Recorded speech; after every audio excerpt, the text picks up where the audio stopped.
스루프타임즈 2023년 9월 15일자를 진행하도록 하겠습니다. 이틀간 내용을 편집해서 시간이 다소 길게 걸릴 것 같습니다. 어, 요 하단에 나와 있는 내용 참조해 주시고요. 내용이 좋았다고 생각하시면 구독, 좋아요 꼭 부탁드리겠습니다. 94분기 연속 흑자 낸 국내 기업 10곳이라고 조선일보에서 보도를 했습니다. 13일 기업 데이터 연구소 CEO 스코어가 국내 500대 기업 중 분기 보고서를 제출한 352사의 개별 별도 기준 분기 실적을 조사한 결과 2000년부터 올 2분기까지 93분기 23년, 22년 6개월간이네요. 연속 흑자를 기록한 기업은 KTNG, SK텔레콤, 한섬, 고려아연, S1, CJENM, 신세계, 현대모비스, 유한양행, 국도화학 등 10개사로 집계됐다. 이렇게 소개를 했습니다. 이번 분석은 개별이라고 한 거 다시 한번 이쪽에서 강조하고 있네요. 연결로는 그 실적들이 희석이 되기 때문에 의미가 없을 겁니다. 10개사 중 6개사가 제조업임을 잊어서는 안 될 것 같습니다. 제조업이 그래도 경제를 지탱하고 있는 그런 업종으로 저는 아직 봅니다. 우리나라는 제조업이 뒷받침이 돼야만 경제가 제대로 돌아간다. 저는 그렇게 믿고 있습니다. 10개사 중 한 회사에서 제가 장기 근속했었는데 거기가 어딘지는 말씀은 안 드리겠어요. 식계사 본인들은 미처 인식하지 못할지는 몰라도 이들은 아마도 슬프 패러다임이 내재화되어 있을 것으로 저는 해석하고자 합니다. 물론 시장 지배적 사업자로서 타의 추정을 불허하는 수준에 있는 기업들로 인식이 되어 그 수준이 되기까지 어떤 경영 마인드를 가지고 경영해 왔는지 분석해 보는 것도 의미 있는 일일 것 같습니다.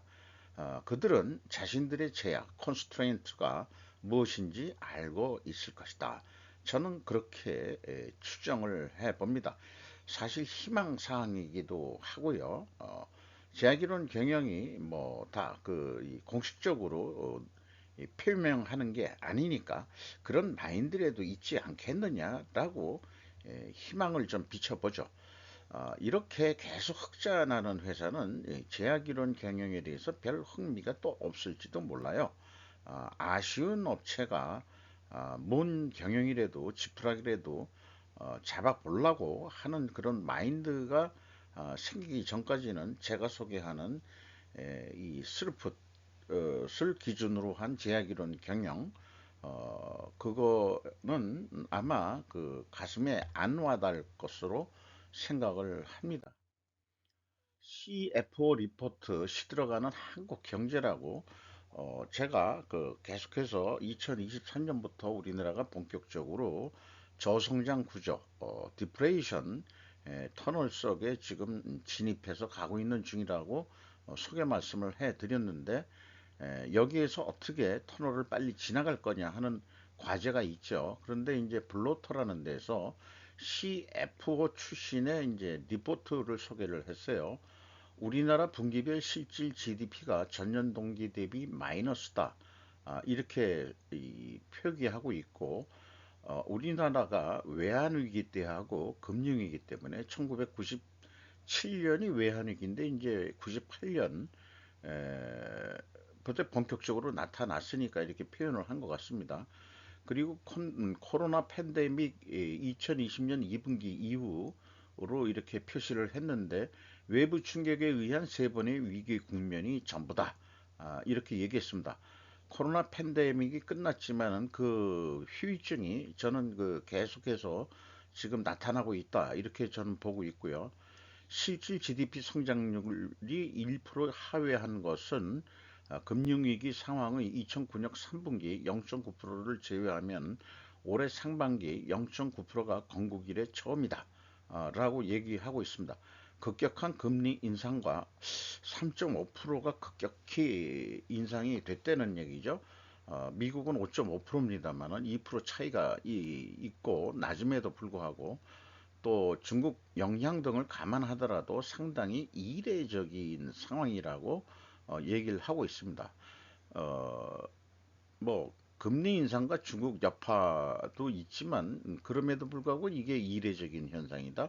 그럼 왜 그 원인이 뭘까? 뭐 이런 것들을 나름대로 좀 풀어가고 있습니다. 더 큰 걱정은 이러한 상황이 일시적이 아닌 구조적 추세로 지속될 가능성이 크다는 점입니다. 구조적 추세.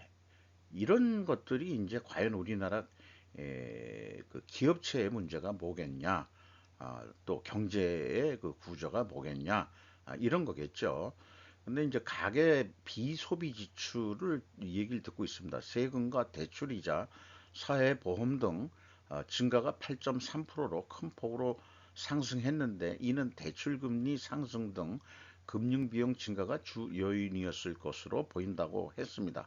우리나라 그 가계 대출이 부동산 주로 대출이기 때문에 부동산 열기가 떨어지면은 뭐 어떤 정부라도 부동산 경기가 하락이 안 되도록 다들 그 노력들을 하고 있다는 건데요. 왜냐하면은 정권 유지가 그 이유가 되는 것 같습니다. 그래서 여기 기댈 곳은 정부 지출뿐인데 세수 감소와 경직된 균형 재정 당이론에 발목이 잡혀 당초 계획된 예산도 제대로 집행이 안 되고 있다. 이렇게 진단을 하고 있어요. 정부 이전 소득은 소득 불균형과 사회적 갈등을 완화시키고 민간 소비 여력을 보충하여 어, 기업의 뭐 여기 제가 좀 잊어버렸네요. 민간 부분의 성장 동력을 확보하는데 연결고리 역할을 하는 중요한 정책이다. 우리나라가 내년도 예산을 2023년도 보다도 2.8%인가만 상승을 시킨 거로 가장 적은 상승률로 2024년도 예산액을 했다는 거죠. 그런데 저는 긴축 정책 잘하고 있다고 봅니다. 불효불급한 그런 비용들을 없애야 된다고 저는 믿고 있습니다. 그래서 이 표현은 기댈 곳은 정부 지출뿐인데 그러면은 확대 재정을 한다 그러면 빚이라도 내야 된다 이런 얘기가 되는데 이쪽에서도 그렇습니다. 이그 CFO 여기 허정수라는 사람인데 문제는 지출할 돈을 마련하는 것이다. 정부가 중앙은행에 채무증서를 써주고 돈을 꼬오거나 세금을 걷어서 재원을 마련하는 방법 외에는 달리 길이 없다. 국채 발행을 한다는 얘기죠. 아니면 세금을 더 걷어들이든지 경기가 위축되면 세수가 줄기 때문에 중앙은행에서 빚을 끌었어야 하는데 지금 당국은 적자 재정은 나쁜 것이라는 도구마에 빠져 있는 듯하다. 라고 은근히 비판을 하고 있네요. 지출 구조를 개선하여 예산 집행의 효율을 기하는 것은 당연한 조치이지만 적자 재정을 피하려고 장기적으로 꼭 필요한 R&D 투자를 삭감하거나 최근 논란이 되고 있는 일반 회계 전용을 통한 방식의 접근이 근본적 해결이 될 수는 없다라고 의견을 표현하고 있네요. 시장의 자율협약 기능만 믿고 시장 실패를 정부가 선제적으로 치유에 나서지 않으면 장기간에 걸쳐 치러야 할 비용은 상상 이상으로 클 수 있다. 이런 표현은 이제 협박이라고 우리가 얘기를 하죠. 확대 재생산에 실패하는 경제 주체들은 시장에서 퇴출되는 것이 시장의 논리이며 국가도 외에는 아니다. 한국은행을 비롯한 민간 연구기관들의 내년도 경제 전망이 매우 비관적인 상황이다. 한국 경제가 축소 재생산으로 진입하는 전환점의 기로에 서 있는 지금 다시 한번 정부 역할을 되묻는 이유다. 그래서 뭐 진단 정도 한 거지. 이 허정수라고 뭐 블로터 전문위원으로 돼 있는데 경력을 보면은 KB 출신이네요. 재무본부 본부장부터 해가지고 KB 생명보험 대표이사까지 이렇게 했는데 이 글을 읽고 난 느낌은 제가 그렇습니다. 당신 산업체에서 일해 봤어? 정주영 씨가 얘기했지. 얘기했듯이 해봤어? 어, 간접적으로는 경험을 했겠죠. 돈을 대출을 해주고 뭐 기업체도 뭐 좀 알아보고 그래서 제모하는 사람들이 우리도 이 정부에서 기획재정부도 있지만은 어느 때부터 기획재정부가 아주 부총리가 거기에서 나오고 산업통상부 장관은 뭐 이제 그 밑에 시다로 이렇게 보이는 것 같아요. 현실적으로는 산업자원부가 좀 더 이 부각이 돼야 되지 않겠냐 저는 생각하는데 그래서 이런 느낌을 받습니다. 중국 디프레이션 역량이 큰 역량으로 해석됩니다. 지금 현재 중국도 현재 뾰족한 수가 없는데도 정부 역할론만 주장한다고 뭐가 얘기가 되겠느냐. 그래서 뭐 진단을 하셨긴 하셨는데 뭐 대안이라도 내놔야 뭐 전문가 아니냐. 제 얘기는 그거죠. 이런 글을 읽고서는 어떤 경우에는 그래 진단은 잘했는데 대안이 뭐요? 그리고 당신 산업체에서 일해봤어? 이런 기분이 드는 거는 왜일까요? 그게 좀 깝깝합니다. 치솟는 기름값에 추경호 유류세 인하 추가 연장 검토하겠다. 뉴시스 보도 내용인데요. 물가 민생 점검회의 주재해가지고 하향 안정화 추세 이런 표현을 했는데 내려는 가고 있어도 뭐 안정화되고 있다 이런 얘기고 국제유가 상승 불안 요인이 있는데 추이에 따라 추가 연장한다. 유류세 인하, 버스 도시가스료 등 지방 공공요금 인상 최소화한다. 근데 결국 인상했다는 얘기고요.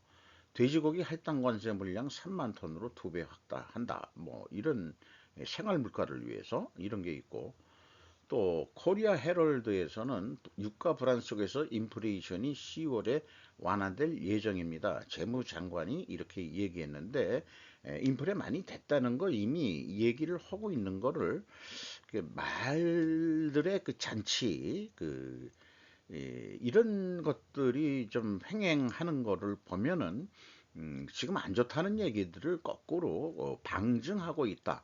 저는 그렇게 생각합니다. 물가 상승의 주요 지표인 소비자 물가는 7월이 2.3% 상승해서 8월에 가속화되었다.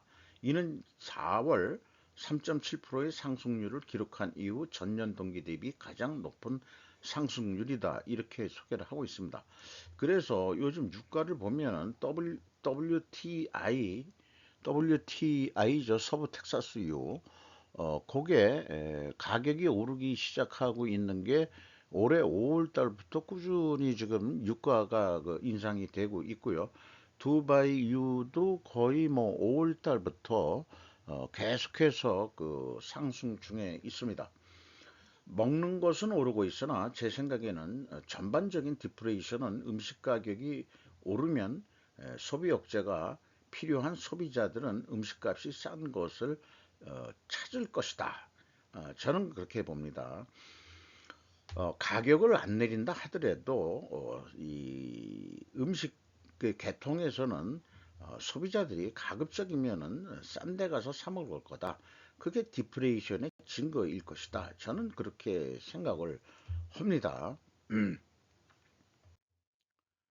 미국 자동차 노동자들 디트로이트 3에서 첫 동시 파업 시작했다. 로이터 보도 내용입니다. 총 12,700명의 노동자가 참여한 파업을 일으켰다.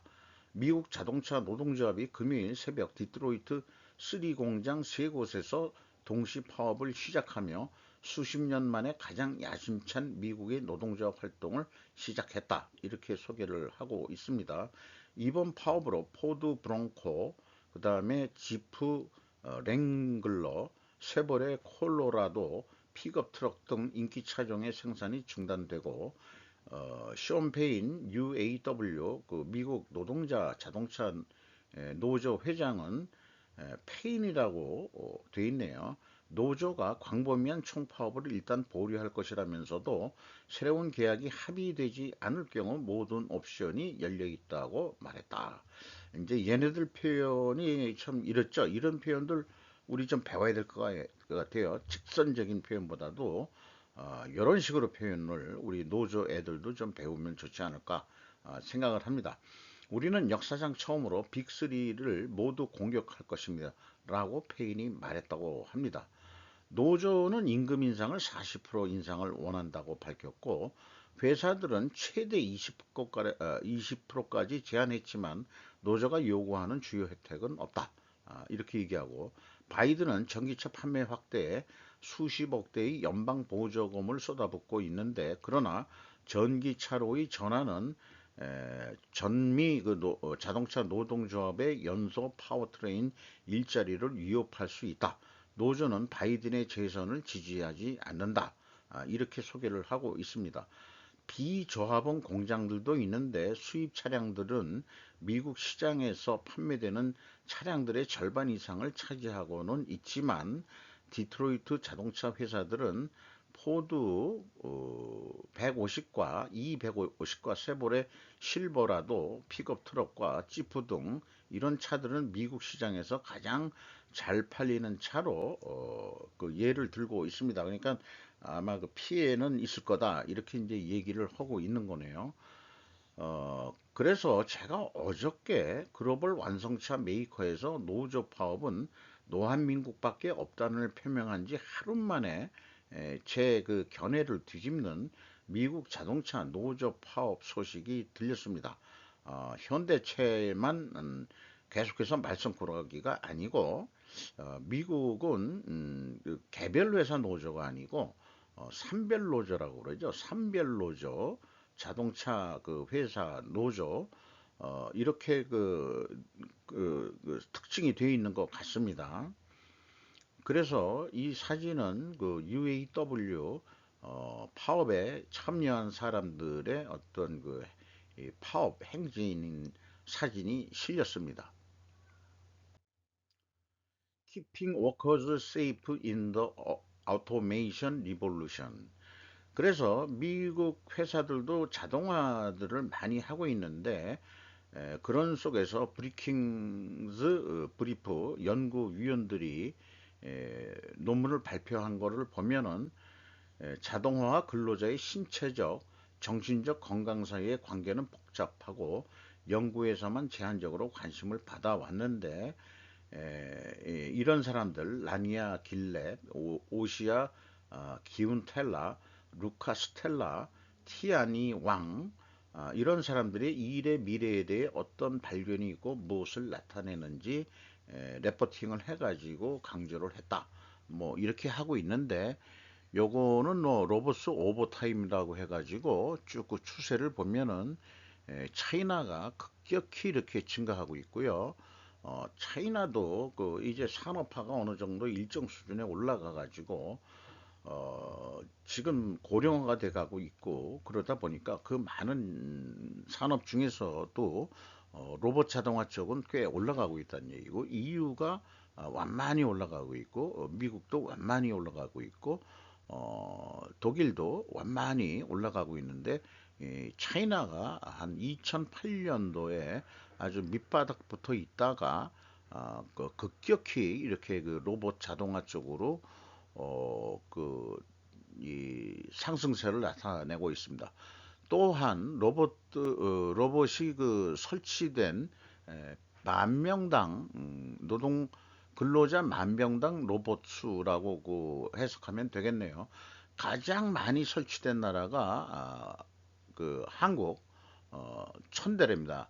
이 1000명에 1000대 아니 만 명에 이게 만 명인가?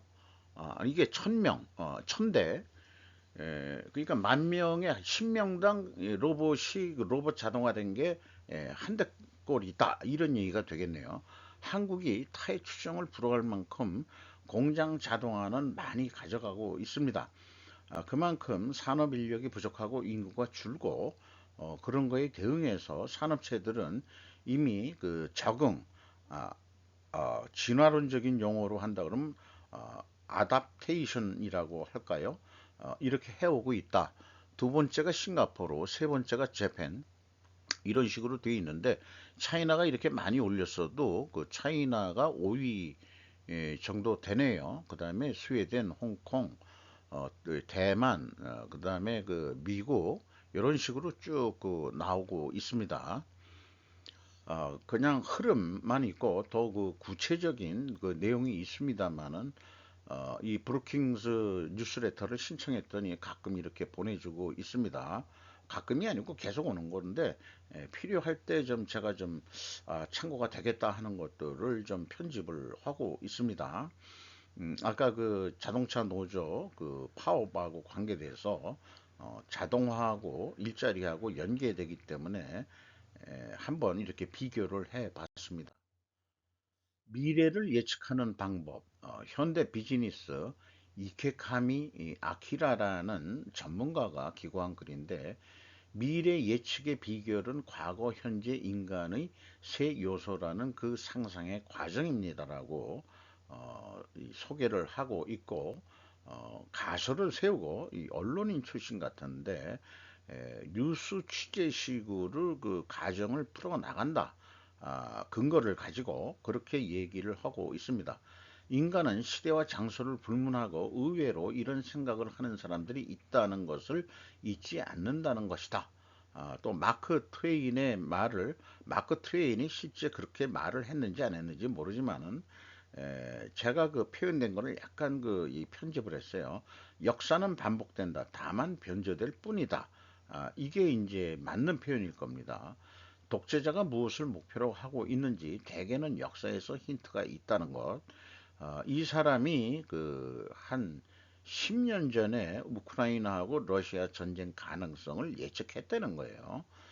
각국이 어떤 내재적 논리를 갖고 있는지를 알려면 역시 역사를 알라는 것입니다.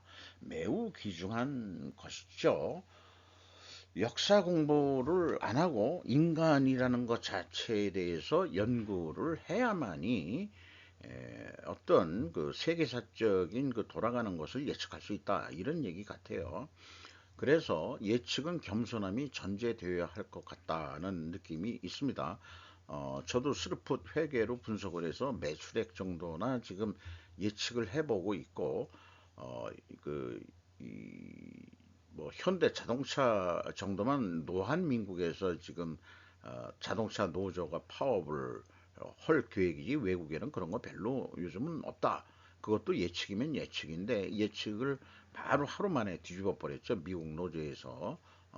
그러니까 저는 이런 그 예측에 대해서 전문가는 아니지만은 겸손해야 되겠다 하는 마음가짐은 들어갑니다.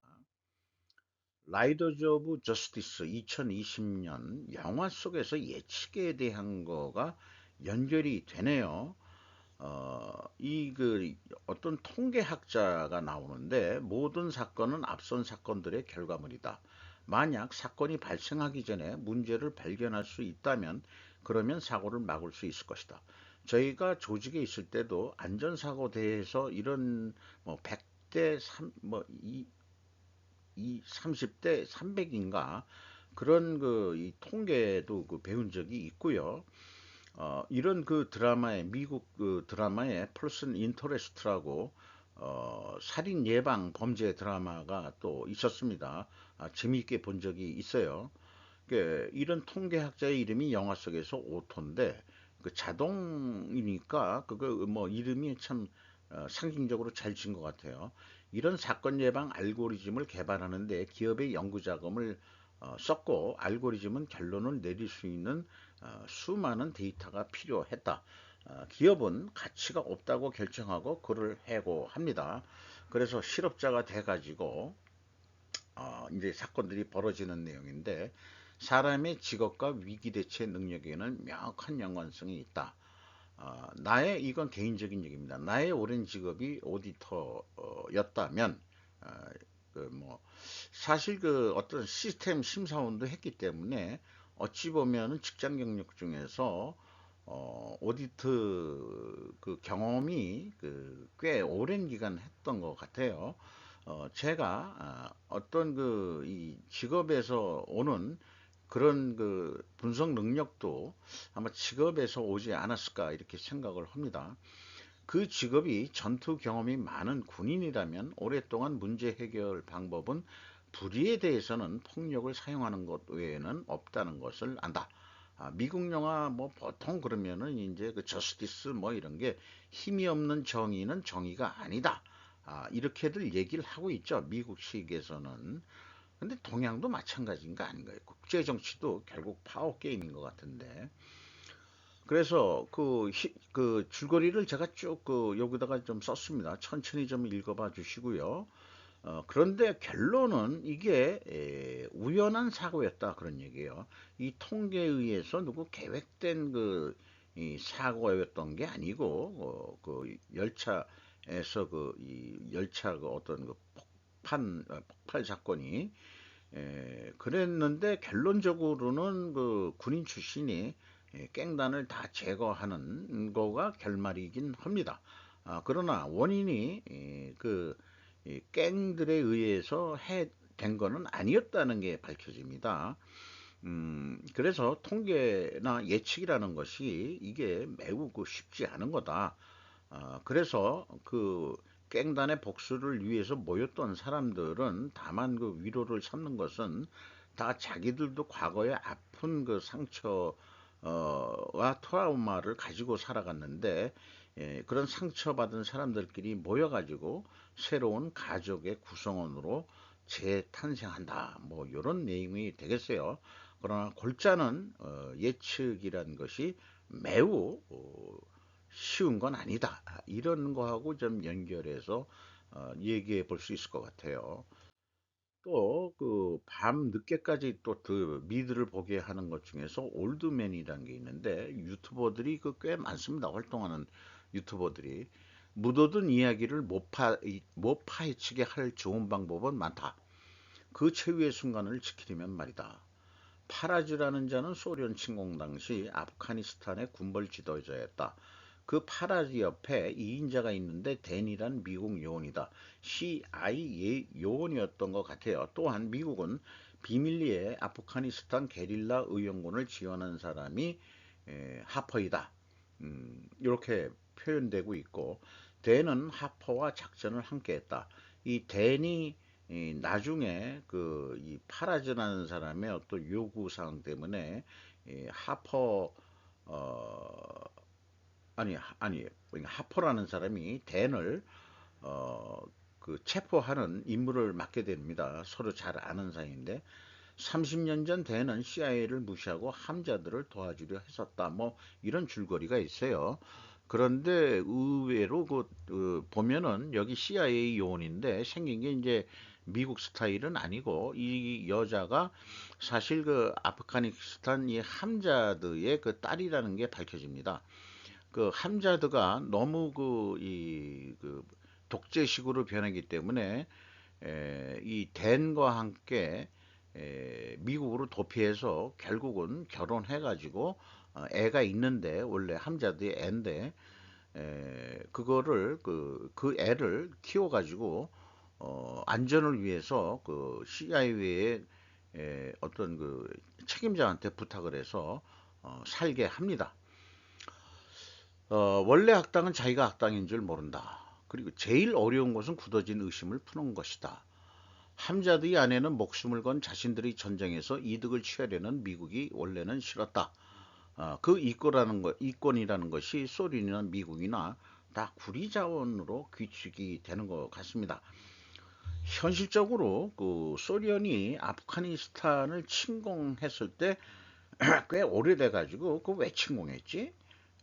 그 미국을 견제하냐고 그렇게 됐다가 그런데 그 쓸데없이 그런데 이 국력을 낭비해 가지고 결국은 소련 해체까지 갔잖아요. 지금 그 우크라이나 또 전쟁을 일으켜 가지고 그 국력이 러시아가 쇠진되고 있는데 잘못하면은 또 러시아가 다시 해체되는 에, 그래서 각국 이 주 정부들이 별도 국가들이 되는 또 그런 상황이 나오지 않겠냐 그런 생각도 됩니다. 함자드가 30년이나 지나 답을 찾고 있다면 질문이 무엇인지부터 알아내야 한다. 그러려면은 직접 물어보는 수밖에 없다. 뭐 이렇게 얘기를 했는데 이게 이제 뭐 예측하고 연결해서 생각을 좀 해보고 싶어서 정리를 한 겁니다만은 아까고 뭐 역사를 알아야 된다 뭐 이런 것도 있었잖아요. 그 일본 그 전문가가 그러니까 우리나라 역사만이 아니고 세상 돌아가는 거를 알려고 그러면은 세계 역사의 그 이 팩트 진실이 뭔지를 또 역사 공부도 충분히 좀 배워야 될 것 같습니다.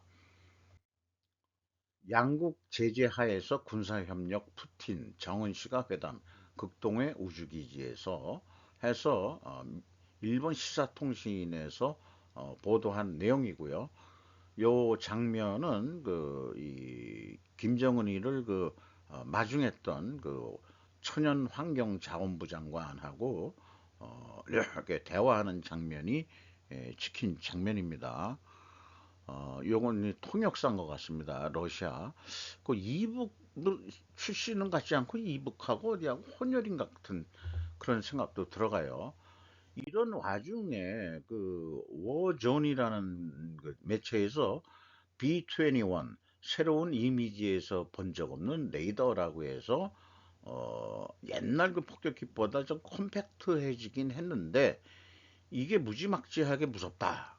한번 떠가지고 이제 포탄 투하하면은 이제 이게 이렇게 옆 측면에서 본 건데요. 매우 그 사람들 사이즈하고 비교해 보면은 매우 그 큰 그 전투기인데 옛날 전투기가 아니고 그 폭격기인데 매우 크다는 것을 알고 있습니다. 오늘 그 슬프 타임즈 첫 화면에 있는 장면이 바로 이 장면인데 북러가 그렇게 만나는 과정에 뜬금없이 전에 이거 벌써 한 뭐 이 작년에부터도 이런 게 이 B-21 레이더 이름이 레이더라고 그래요. 그게 이미 소개가 돼 있었던 게 다시 한번 이렇게 내는 거는 봐라. 너희를 까불면은 그 가만 안 있겠다. 뭐 이런 그 미국의 의지도 있는 거 아닐까 상상을 해 봅니다. 미국의 반도체 생산이 증가하고 있습니다. 하지만 스템 인력이 없다면 우리는 경쟁에서 질 것입니다. 해가지고 US 투데이가 보도를 한 내용인데요. 이 사람 이름을 좀 먼저 써가지고 사람을 좀 이게 우리나라 그 쓰는 방식하고 틀리더라고요. 이 사람들은 US 투데이를 제가 앞으로 돌린 건데 맷 존슨을 먼저 오게 합니다. 그리고 US 투데이를 나중에 오게 하는 그게 역시 그 개인주의가 발달하고 그래서 그런지 모르지만은 우리나라는 그 조직부터 표현을 하고 그다음에 기자 이름을 쓰는 식으로 되어 있는데 어쨌든 다 뭐 있는 형태를 그냥 존중해서 나온 대로 표기해 보는 방법도 그냥 좋은 것 같아요. 그 우리나라 그 주요 언론들 그 보도하는 기자들을 제가 그 끊임없이 이제 그 이 같이 정리는 하고 있는데 그만큼 뭐 동아일보에서 보도했다 이렇게 표현하는 누구누구 기자 동아일보 이렇게 얘기하는 게 날 것 같기도 해요. 어, 그 수준이 어떤 수준 또 이 언론 보도에 대한 어떤 책임감 이런 거를 요구하기 위해서는 사람 이름이 먼저 나오는 것도 좀 좋지 않을까 생각을 합니다. 반도체 일자리 2030년까지 거의 11만 5천 개 증가가 예상이 된답니다. 문제는 스템 인재의 부족이라는 거고 대학교에서도 이런 학과를 많이 만들려고 하고 있는데 자관 열심히 그 자기네들이 말하자면 인력 확보를 해야 된다는 취지로 썼고 마지막에 베트남과의 그 전략적 글로벌 파트너들과 협력이 심화해야 된다. 그리고 베트남하고도 반도체 생태계 확장을 위한 협력 각서를 발표도 했다.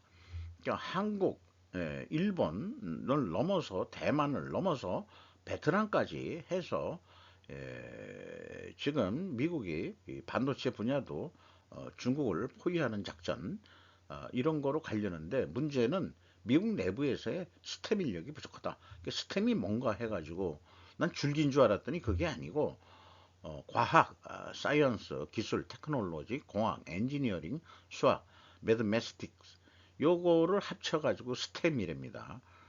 어, 이런 거 저는 이런 분야 출신이 아니라서 매우 어렵습니다.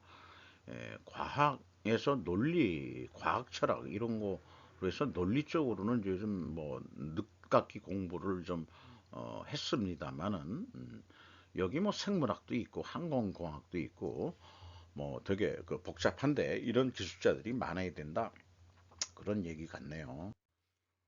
대통령을 방해하려면 배짱이 필요합니다. 하지만 장피에르는 당신의 평범한 언론 비서가 아닙니다. 그녀는 보그 스타입니다.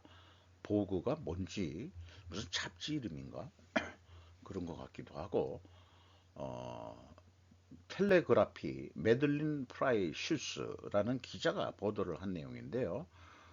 카린 장 피에르는 언론 비서입니까? 아니면 보모입니까? 바이든 대통령의 참담한 베트남 기자회견의 여파로 당연히 물어야 할 질문입니다. 장 피에르는 그녀의 상사가 고통스럽게 한 성명서를 뒤적이는 것을 목격한 후 존 웨인에 관한 영화가 있다. 갑자기 기자들에게 행사가 끝났다고 발표했는데 이는 바이든이 이전에 이상하게 암시했던 절실히 필요한 잠을 잘 수 있게 해준 것입니다.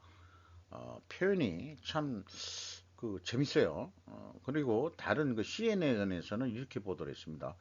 카린 장피에르 백악관 대변인은 이렇게 그 이 흑인 중에서 뭐 깡마른 체구에다가 그 다음에 얼굴은 되게 큰데 화장해가지고 흑인 중에서는 좀 미인으로 좀 들어갈 것 같네요. 베트남 하노이에서 조 바이든 대통령과 가진 기자회견을 갑자기 종료하고 대통령이 방에서 기자들의 질문에 여전히 답하고 있는데도 마이크를 잡고 행사가 끝났으니까 다들 그만두시고 가주세요 라고 했다는 거예요. 대통령이 나이가 먹다 보니까 뭐 답변하는데 자기가 머릿속에 다 없으니까 그 협정문 뒤적이는 거 보고 안타까우니까 저 노인네가 저거 저래가지고 돼갔어 해가지고 끝났어요 끝냅시다 이렇게 얘기했다는 거예요. 참 잘했어요. 11일간 8건의 대재앙 홍수 전 세계적으로 강한 비가 내리는 이유는 무엇일까요? MBC 뉴스 데니스 주 기자의 보도 내용입니다. 9월 첫 11일 동안 4개의 대륙에서 8건의 파괴적인 홍수가 일어났다. 지중해 석 폭풍 다니엘이 리비아 동부 지역에서 홍수물을 불어넣기 전 심한 비가 그리스 중부, 터키 북서부, 브라질 남부, 스페인 중부와 해안, 중국 남부, 홍콩 그리고 미국 남서부 지역을 휩쓸었다. 과학자들은 기후변화가 강우와 홍수에 영향을 미칠 가능성이 높다고 말하지만 그 관계가 무엇인지 정확하게 이해하는 것은 어려울 수 있습니다. 자간 요즘에 모든 게 있으면 기후변화 때문이야. 기후변화 때문이야. 그 기후변화는 CO2를 인간들이 계속 품어내서 그래. 이런 얘기를 해서 전기차하고 뭐 어쩌고저쩌고 다 좀 그러는 건데 빨리 우리가 굴뚝공장을 없애야 된다. 석탄공장을 이런 얘기들을 하는 건데요. 한쪽에서는 폭염이고 한쪽에서는 폭우, 홍수 이렇게 해서 그 익스트림 극단적인 그런 기후 상황들이 나오고 있는데 이게 인간이 생각하는 해결책으로 CO2 가스를 줄이면 이게 해결이 될 거냐? 우리 인간이 과학적인 사고방식으로도 모르는 또 어떤 그 모르는 과학적인 분야에 의한 우리 그 지구 변화가 이 원인이 될 수도 있지 않겠냐?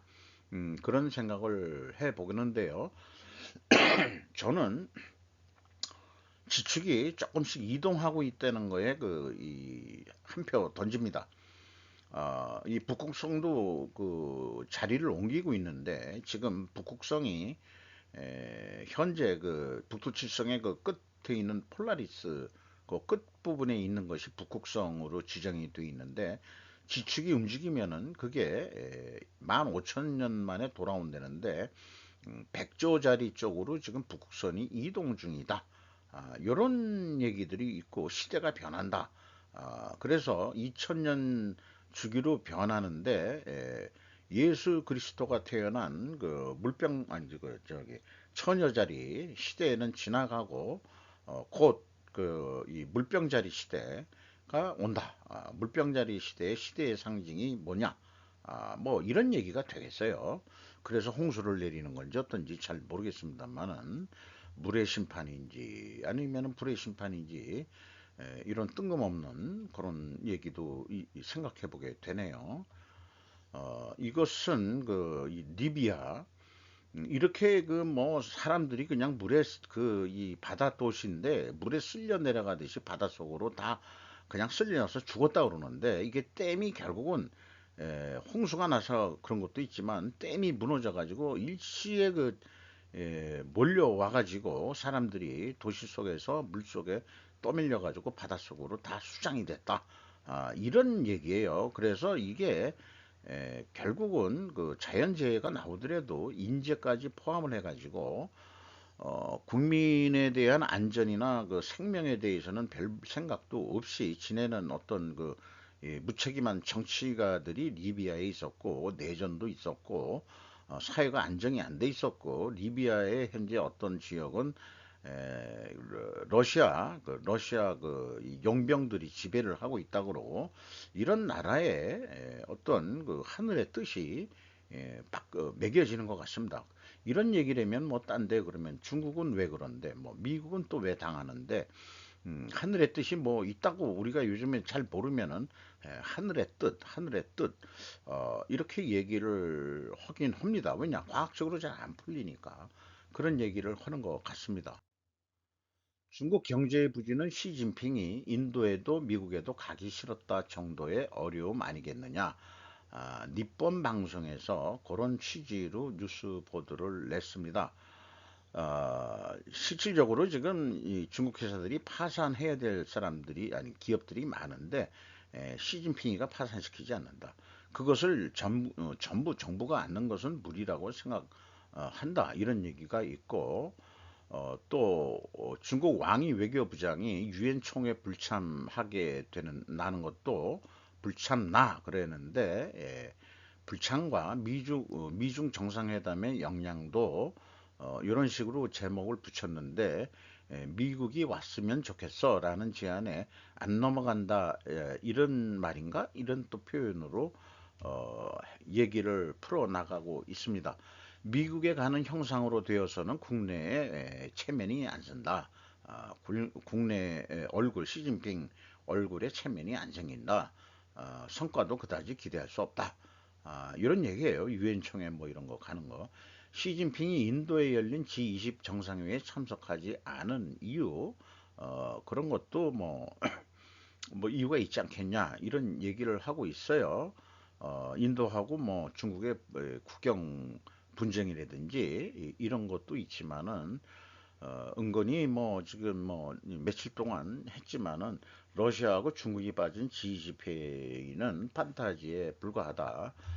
이런 얘기고 에이펙 개최가 미국이 아니면은 다른 나라에서 열린다 그러면 시진핑이가 갈지도 모르겠다.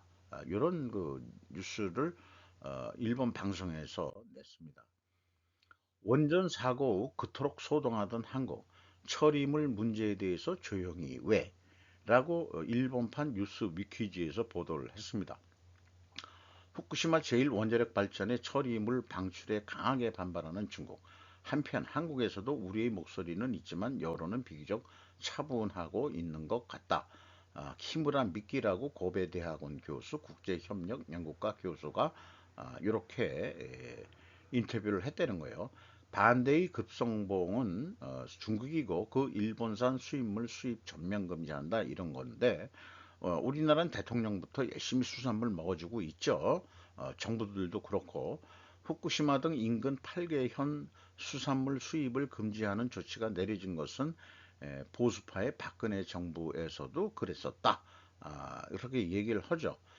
요즘 야당 지지인 오히려 이런 걸 함으로써 오히려 다운되고 있다. 이렇게 진단하고 있습니다. 요거는 제가 쓴 건데 시위에 동원된 것 같은 얼굴은 왜 가리냐? 제가 물어보고 싶은 거예요. 이게 로이터 기자가 찍은 건데 대부분 국회의원들 보면 자기 얼굴 내세우려고 프레카드를 들고 가슴에 보통 하고 이렇게 시위를 하는데 얼굴들을 왜 다 가리냐 이게 쪽팔려서 그러냐? 돈 받고 동원돼서 그런 거냐? 자진해서 나온 거냐? 물어볼 게 많아요, 얘네들.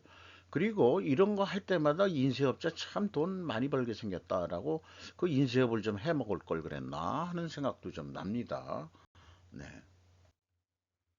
오지 투자 안 하니 육지 경쟁에서도 절름발이 반쪽 서비스의 IT 강국 위상 추락. 윤진희 기자, 조선비즈 내용입니다. 4년 전 세계 최초 오지 상용화, 올해 오지 준비 지수 6위로 밀려났다. 오지 28 기가헬스 주파수 포기, 미흡한 단독 모드가 이유. 투자 비용 줄이려 LTE망 결합한 비단독 모드 적용. LTE에서 주파수 대역만 조금 넓힌 무늬만 오지에 불과하다. 현 오지 수준으로는 자율주행 원격 수술 제대로 못한다. 이렇게 보도를 하고 있네요. 한 글로벌 육지 경쟁의 절름발이로 나가게 되는 셈 해가지고 뭐 이렇게 그 쭉 히스토리를 얘기하고 있고요. 가격에 의해 자원이 효율적으로 배분되지 못하는 그 시장 실패에 상당히 고통을 받고 있다는 것 통신 산업이다. 이렇게 얘기를 하고 있습니다.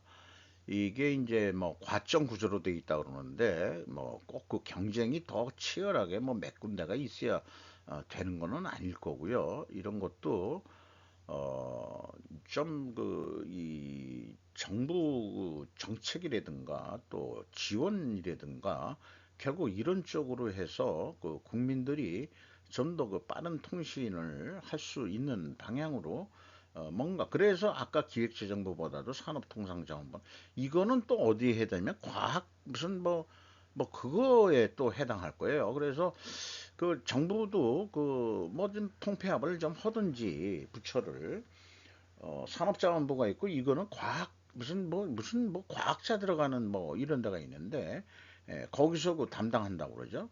거기는 요즘에 뭐 뉴스에 나오는 것도 없어요. 그 과학 뭐 무슨 부는 네. 북한은 푸틴으로부터의 위성과 핵무기의 도움을 받을 수 있다. 그게 중요한 이유. 조시 마이어, US 투데이. 이 US 투데이가 이런 식으로 자기네가 하고 보도한 사람을 앞에 내세우는 거죠. 이게 이제 바람직한 것 같아요. 그래서 책임감 있는 보도 내용, 취재 이런 걸 좀 해야 되지 않을까 해서 이렇게 쭉 했는데 어쨌든 이 인공위성이 해탄도 미사일 기술로 바로 전용될 수 있는 거기 때문에 그 대기권 밖으로 나갔다가 다시 들어올 때 그걸 견뎌내야 되는 그런 기술을 그 러시아가 가르쳐 줄지 그 반대급부가 뭔지 그래서 이 한국과 복잡하게 만들 뿐 아니라 그래서 이 여러 걱정이다 이런 얘기들이고요. 미국의 억제력 강화 노력 이거에 대해서 한국과 복잡하게 만들어진다는데 한국이 이거 되겠냐? 진짜 우리도 핵 개발하겠다. 또 이렇게 나오면 미국이 입장도 곤란해진다. 우리가 끝까지 잘 지켜줄게. 자꾸 이제 다독이고 그런 건데 한국마저 개발하겠다 그러면은 이게 무기 그 감축 뭐 서명하고 쭉 해왔던 거. 그러니까 있는 나라들은 그 선까지만 인정하고 끝낸다. 이런 정책인데 더 개발하겠다는 나라가 이란 나오고 있죠. 북한 나오고 있고 뭐 그러니까 미국에서는 이제 세계를 지배하는 입장에서 골치 아프니까 그런 입장인데 사진이 현재까지는 이 북한이 쓴 미사일에 이 탄도 거리 가능 지역인 모양입니다. 요거는 뭐 인공위성이 지나가는 코스를 얘기한 것 같기도 하고요. 차관 이 대기권 밖으로 나갔다가 그쭉 해서 떨어뜨리려면은 미국에 도달하게 되면은 이제 게임은 어떻게 될 거냐 이게 이제 문제네요. 투자처를 중국에서 인도로 단숨에 전환하는 것은 어려운 전문가가 그 이유를 말해 전략과학자의 낙가가와 고이치 사람이 기고한 내용의 글입니다. 구미 기업의 투자처 중국에서 인도 등으로 바꾸어 나가고 있는데 또 테슬라에서도 자동차 부품을 인도에서 조달할 계획이라고 말해지고 있다. 이렇게 소개를 하고 있는데 공급망 변경은 한 번 생기는 것이 아닌 기미를 느낀다고 정치적 움직임으로 함으로 중국에서 기업이 서서히 나가라는 수는 없다.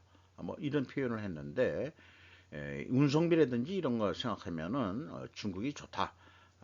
이게 일본 입장에서 그렇다는 얘기겠죠. 중국에서 가져오면은 거리가 가깝죠. 한국도 역시 마찬가지고 뭐 이런 거니까. 그리고 또 인도의 그 공업용수 물이 더럽대는네요. 이래 가지고 또 좀 문제가 있고 어 상관습 차이도 있어서 중국 측도 인도 측도 중국에서 인도로 이동한다 뭐 이런 식으로는 자기네들은 생각 안 한다. 그런 얘기예요. 자, 이렇게 그 움직이는 그 산업이 그 움직이는 것도 있는데, 바둑계에서는 인간이 또 그 이동을 하네요. 한국에서 바둑을 낙가무라 스미레, 스미레라는 게 제비꽃이라는 이름명인 모양이죠. 꿈. 중앙일보 일본판인데, 일본 그 10대 아주 그 천재 기사라고 그래요. 그 일본 기원에서는 그 여성 여류 기성의 도전을 응원한다면서 차세대 스타 기사가 한국으로의 이적을 아까워하는 소리도 있다고 속내를 드러냈답니다. 한국은 기쁜 일이다. 과거 우리나라가 일본에 종주국으로 하는 일본에 대부분 많이 유학을 갔었는데 지금 뭐 우리나라가 중국도 그 바둑에서 뭐 안 밀리고 하고 있죠. 그렇게 되고 또 대만기사인가 아니면 중국 그 저기 또 그 여류 그 기사가 있었어요. 그 사람도 우리나라에서 받아줬었고 남성 바둑대회 이번에는 10대 그 스미레 양이 한국에서 활동을 하겠다.